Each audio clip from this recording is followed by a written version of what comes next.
Good morning class seventh. आज 13 अक्टूबर है। कल 12 अक्टूबर में हमने हमारे सिविक्स के चैप्टर फर्स्ट की बुक एक्टिविटी कंप्लीट कर ली थी। इसके अंदर एक फिल इन द ब्लैंक्स के अंदर जो सेकंड वाला पोर्शन है, फिल इन द ब्लैंक्स के अंदर जो सेकंड वाला पोर्शन है, was the first country to get a written constitution. यहाँ पर ऑप्शन में हमें इंडिया ही दिया हुआ है, जबकि रिटन कॉन्स्टिट्यूशन में जो आंसर आएगा वो आएगा अमेरिका। क्या आएगा? अमेरिका। लेकिन ऑप्शन में हमें इंडिया दिया हुआ है, तो थोड़ा कन्फ्यूज़न है। लेकिन हम क्या करेंगे, यहाँ से इंडिया को कट करके यहाँ पर क्या लिख देंगे? अमेरिका, और यहाँ पर भी आंसर लिख देंगे अमेरिका, क्योंकि लिखा हुआ America was the first country to get a written constitution. ठीक क्लास, अब हम आते हैं very short answer type questions में। कुछ क्वेश्चंस के आंसर मैं आपको बुक में ही टिक करवा दूंगा और कुछ के लिखवा दूंगा। लिखा हुआ है वेरी शॉर्ट आंसर टाइप का पहला क्वेश्चन है, डिफाइन डेमोक्रेसी। डेमोक्रेसी को डिफाइन करो। तो इसका आंसर आपको लिखना है 150 पेज से। 150 पेज से 150 पेज पे ये लिखा हुआ है points to remember. Points to remember में पहला वाला पॉइंट ही इसका आंसर है।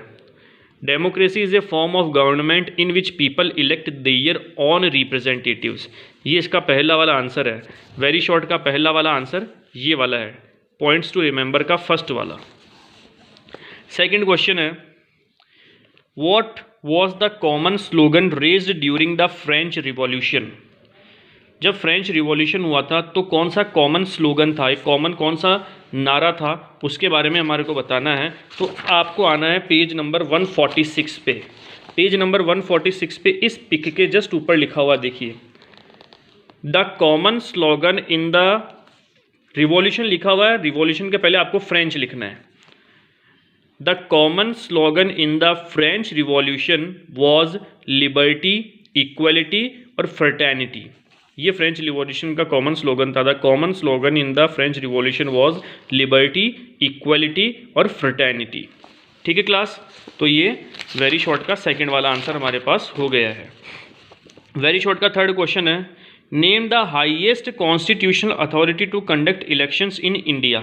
इंडिया के अंदर वो कौन सी हाईएस्ट कॉन्स्टिट्यूशनल अथॉरिटी है जो कि इलेक्शन कंडक्ट करवाती है। तो उसका आंसर हमें लिखना है यहाँ से, पेज नंबर 149 पर लिखा हुआ है इलेक्शंस। पेज नंबर 149 पर लिखा हुआ है इलेक्शंस लिखा हुआ है। इसमें आपको आंसर यहाँ से लिखना है, the election commission of India is the highest constitutional authority to conduct elections in India. तो ये इसका आंसर होगा यहाँ से, the election commission of India is the highest constitutional authority to conduct elections in India. ये page number 149 पर है, याद रखना 149 पे। ये वेरी शॉर्ट का थर्ड वाला क्वेश्चन हो गया हमारे पास। वेरी शॉर्ट का फोर्थ क्वेश्चन है, what do you understand by the voters list. Voters list से आप क्या समझते हैं। तो वापस आपको आना है पेज नंबर 149 पे। 149 पे आना है और आपका आंसर यहाँ से स्टार्ट होगा, द से। The official list that contains the names of all the qualified voters और people in a district who are entitled to vote is known as the electoral roll और द वोटर्स लिस्ट। आपको answer समझ में आया होगा। हमारा answer कहाँ से स्टार्ट होगा, यहाँ से। The official list that contains the names of all the qualified voters और people in a district who are entitled to vote is known as the electoral roll और द वोटर्स लिस्ट। ठीक है class, अगले वाले question पे आया, name the 3 great revolutions of Europe. ठीक है, यूरोप के अंदर जो 3 जो ग्रेट रिवॉल्यूशन हुई उसके बारे में लिखना है। तो पहली तो कौन सी हुई थी, द ग्लोरियस रिवॉल्यूशन ऑफ, ये रहा हमारे पास आंसर, इंग्लैंड। द ग्लोरियस, एक तो आपको सिर्फ ये नाम लिखना है, the glorious revolution of England. दूसरा आपको नाम लिखना है द अमेरिकन रिवॉल्यूशन, और तीसरा लिखना है आपको द फ्रेंच रिवॉल्यूशन। ये इसके आंसर है। ठीक है, आपको आंसर कैसे लिखना है, the 3 great revolutions of Europe were, क्या लिखना है, यूरोप के बाद क्या लिखना है, वर, WERE, वर करके पहला लिखोगे आप the glorious revolution of England, दूसरा लिखोगे द अमेरिकन रिवॉल्यूशन, और तीसरा लिखोगे आप द फ्रेंच रिवॉल्यूशन। ठीक है, तो वेरी शॉर्ट वाले आंसर पूरे के पूरे बुक में से ही आपको करने हैं। एफ वाला फर्स्ट है शॉर्ट आंसर टाइप में, right the difference between the monarchy and the dictatorship. Monarchy और डिक्टेटरशिप के बीच में डिफरेंस को बताइए। तो इसका आंसर मैं आपको बता रहा हूँ, आपको वही लिखना है और मैं आपको इसकी पिक भी सेंड कर दूंगा। ये रहा इसका answer. In a dictatorship a ruler or small group with absolute power over the people holds power often through force। Dictatorship में क्या होता है, एक रूलर या एक शासकों का ग्रुप व्यक्तियों पर बल के आधार पर उन पर क्या करते हैं, राज करते हैं। While monarchy is a government in which authority over the people is retained through a trade off allegiance. All parts to this government unit can stand alone and can be taught as individual lessons। तो ये हमारे पास short का पहला वाला answer complete हो गया। इसका pick भी मैं आपको सेंड कर दूंगा, आप इसमें भी देख लीजिए अच्छी तरीके से। शॉर्ट का सेकंड क्वेश्चन है, right a brief note on the universal adult franchise. Universal adult franchise पर आपको एक ब्रीफ नोट लिखना है। तो इसके लिए आपको आना पड़ेगा पेज नंबर 148 पे। ये देखिए, ये आ गया पेज नंबर 148, ठीक है। अब इस 148 में आपको पहले हेडिंग लगानी है यूनिवर्सल एडल्ट फ्रेंचाइज, ठीक है। इसके बाद में आप कहाँ से अपना आंसर स्टार्ट करोगे, यहाँ से, इट से। It means that all adults in the country are allowed to vote. Allowed to vote तक लिखेंगे, ठीक है। फिर उसके बाद अलाउड टू वोट लिखने के बाद देखो वोट के जस्ट नीचे लिखा हुआ है नाउ, लिखा हुआ है ना, मतलब this is an essential feature of a democracy. इसको, इस लाइन को नहीं लिखना है हमारे को, this is an essential feature of democracy वाली लाइन को नहीं लिखना है। आपको अपना आंसर यहाँ से यूनिवर्सल एडल्ट फ्रेंचाइज की हेडिंग लगा के आपको अपना आंसर यहाँ से स्टार्ट करना है। It means that all adults in the country are allowed to vote, और इसके जस्ट नीचे now no government can claim itself to be a democratic government without allowing all adults to vote. फिर आपको आना है page number 150 पे, और 150 पे इस पूरे पैराग्राफ को लिखना है। In India the voting age is 18 years, that is all citizens of India who have attend the age of 18 years और above can vote whether they are man और वीमेन, रिच और पुअर, एजुकेटेड और uneducated. ठीक है class, तो आपको अपना answer यहां तक लिखना है, समझ गए आप। नेक्स्ट है, What do you know about the coalition government? Coalition government के बारे में आप क्या समझते हैं, गठबंधन वाली सरकार के बारे में आप क्या समझते हैं। तो इसके लिए आपको आना पड़ेगा पेज नंबर 149 पे। 149 में ये लास्ट वाला पैराग्राफ पूरा लिखना है, कोएलिशन गवर्नमेंट की हेडिंग लगा के ये पूरा पैराग्राफ आपको लिखना है। If no single party wins a clear majority, two और more parties may join together to obtain majority that is their collective strength in the assembly would provide the required majority to form the government. This type of government is called a coalition government. ठीक class. Fourth है आपके पास short का fourth, why did the French revolution take place. आखिर French revolution हुआ क्यों। तो इसका आंसर हमने लिखा हुआ है, वही आपको लिखना है। ये रहा इसका आंसर, इसकी पिक भी मैं आपको सेंड कर दूंगा। The French revolution began in 1789 and lasted until 1794। King Louis 16 needed more money but had failed to raise more taxes when he had called a meeting of the States General. This instead turned into a protest about conditions in France. आपको ये वाला ही इसमें क्या करना है, answer लिखना है। ठीक है क्लास, मैं इसकी पिक भी सेंड कर दूंगा आपको। नेक्स्ट क्वेश्चन है आपके पास, how can people participate in the decision making mechanism under the democratic system. Democratic system के अंदर एक व्यक्ति डिसीजन मेकिंग वाले प्रोसेस के अंदर किस तरीके से भागीदार बनता है। तो आपको आना है पेज नंबर 148 पे।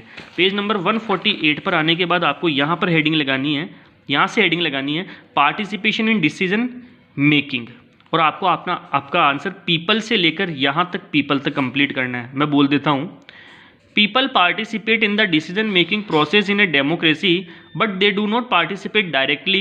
Instead they choose their representatives through the election process. These representatives take decisions on behalf of the entire population. While making decisions they certainly keep in mind the voices and interest of the people. आपको अपना answer यहाँ तक लिखना है। Next है long answer type question. Long answer type question का पहला वाला क्वेश्चन है, how did the democracy come into existence, explain all the major developments in the establishment of democracy across the world. बहुत बड़ा आंसर है ये, हमारे को लिखना पड़ेगा, लेकिन आपको अपना आंसर स्टार्ट करना है 145 पेज नंबर 145 पर आना है। आपको हेडिंग लगानी है द ओरिजिन ऑफ डेमोक्रेसी। क्या हेडिंग लगानी है आपको, द ओरिजिन ऑफ डेमोक्रेसी। ठीक है, आपको अपना आंसर यहाँ से स्टार्ट करना है बिफोर से। अब जो लाइन मैं बोल रहा हूँ आपको सिर्फ वो ही लिखनी है। Before democracy there were monarchies that rule the people. To trace the emergence of democracy, we should better look at ancient Greece. The earliest democratic system emerged in the Greek city-state of Athens, where all the adult male citizens formed a body called the assembly and took part in the decision-making process directly. ठीक है, लिख लिया directly. However, women, slaves and people from other city-states residing in Athens did not have any right to vote. यहाँ तक लिखने के बाद आपको यहाँ से स्टार्ट करना है अपना answer. Democracy flourished immensely further during the Roman Empire 509 to 527 BC। यहाँ तक लिखने के बाद 509 to 527 BC तक लिखने के बाद आपको नेक्स्ट वाले पैराग्राफ पर आना है। आपको अपना आंसर यहाँ से स्टार्ट करना है। In India around 600 BC many small states called Mahajanapadas arose. Most of these states were ruled by a king while some states were ruled by the representatives. Representatives तक लिखने के बाद आपको नेक्स्ट वाले पैराग्राफ पर आना है। यहाँ से आपको अपना आंसर स्टार्ट करना है। The story of modern democracy however started during the 17th and the 18th centuries AD। AD तक लिखने के बाद आपको हेडिंग लगानी है the glorious revolution of England. ठीक है, the glorious revolution of England. और इसके बारे में आपको लिखना पड़ेगा कि the glorious revolution was against the British king James second. The glorious revolution established the victory of parliament over the king. The British people dethroned the king and demanded the rule of law over the rule of the king. यहाँ तक आपको अपना answer लिखना है the glorious revolution में पहले तो, ठीक है, किंग तक। और उसके बाद इसी में ही आपको आगे अपना आंसर यहाँ से लिखना है। The bill of rights of people was passed in 1688। ठीक है, 1688। यहाँ तक आपको अपना आंसर लिखना है। फिर उसके बाद आपको हेडिंग लगानी है the American revolution. American revolution में आपको अपना आंसर यहाँ से स्टार्ट करना है इनसे। In the 18th century America fought to get freedom from the British imperialist domination. 13 colonies of England in North America declared their independence from the colonial rule of Britain। ठीक है, इसी के बाद आगे चलना है। A number of democratic changes came about in America after the war of independence 1775 to 1783।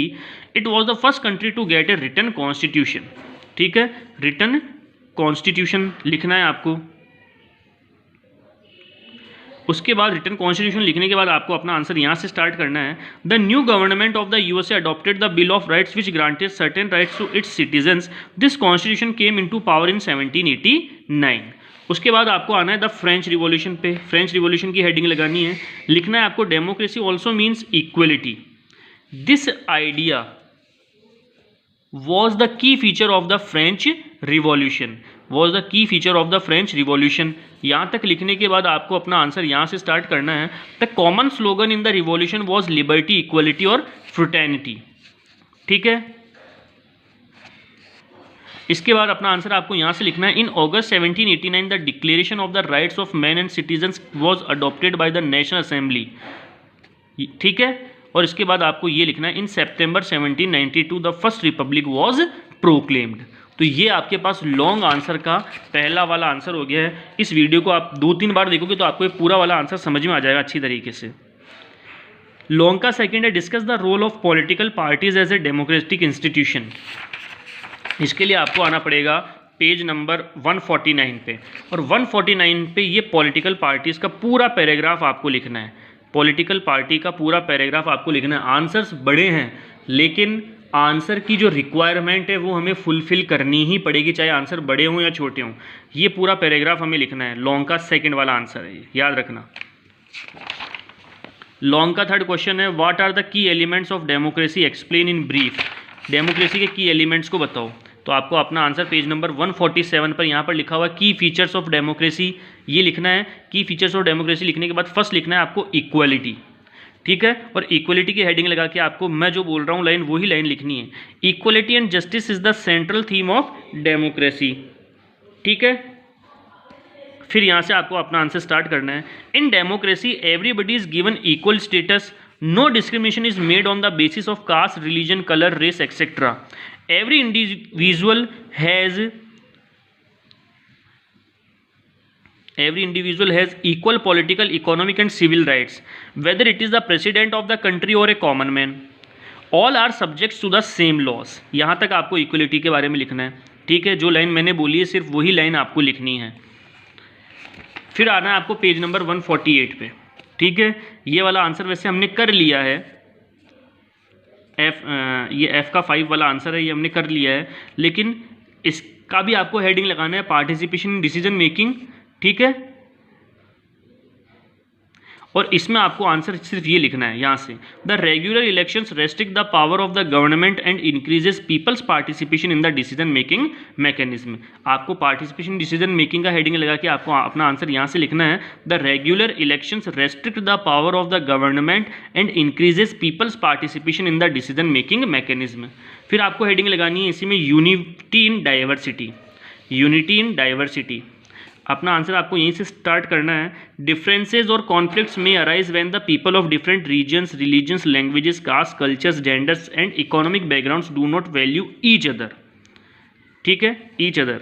फिर each other तक लिखने के बाद में आपको अपना आंसर यहाँ से स्टार्ट करना है, democracy provides a peaceful solution to this problem because it give equal opportunity to all individuals before the law of the land, it shows a way to deal with differences and conflicts, ठीक है। यहाँ तक आपको अपना answer लिखना है। फिर आपको हेडिंग लगानी है enhancing human dignity, enhancing human dignity. इसमें आपको ये लिखना है यहीं से answer, democracy enhances human dignity because it is a rule by the people themselves.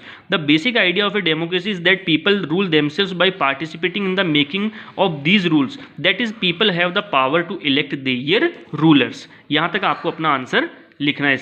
और इसके बाद आगे आपके पास यूनिवर्सल एडल्ट फ्रेंचाइज, ठीक है। यूनिवर्सल एडल्ट फ्रेंचाइज की हेडिंग लगाकर, यूनिवर्सल एडल्ट फ्रेंचाइज की हेडिंग लगाकर आपको क्या लिखना है, सिर्फ एक ही लाइन लिखनी है इसमें, it means that all adults in the country are allowed to vote. इसमें सिर्फ इतना ही लिखना है, ठीक है। उसके बाद आपको लिखने हैं इलेक्शंस, इलेक्शंस वाले पोर्शन पे आना है, ठीक है। और इस इलेक्शन वाले पोर्शन में आने के बाद आपको लिखना है regular elections are the essential feature of a democracy, ठीक है। तो सिर्फ आपको इनमें इतना ही लिखना है। ये आपका आंसर कंप्लीट हो चुका है। ये आपका लॉन्ग का थर्ड वाला आंसर था। अब लॉन्ग का फोर्थ वाला आंसर है, what is the role of election in a democratic country. एक इलेक्शन का डेमोक्रेटिक कंट्री के अंदर क्या रोल है, तो वो आंसर मैं आपको बता रहा हूँ, आपको वो ही लिखना है। ये रहा उसका answer, there is a very big role of election in democracy. As Abraham Lincoln said, democracy is for the people, by the people, of the people. All the powers in democracy are in the hand of people. When people elect a representative, it is in the hands of people to elect him in next elections or not. Representative exercise the powers of people. They represent the power of people. That representative is not a leader of people, but only the voice of common people who rule this country. Elections are needed. Without elections are needed, comma, without elections people cannot exercise their power, cannot put pressure on government. When you give right to vote, you give right to be free in democratic nation. तो class 7th civics के first chapter के हमारे हर एक question answers हो चुके हैं, आपको इनको करने हैं। और आपको मालूम है कि अब आपके एफएस भी आने वाले हैं, तो आपको इन सब की तैयारी भी करनी है। मैं इन सब के आंसर की पिक भी अभी आपको सेंड कर दूंगा।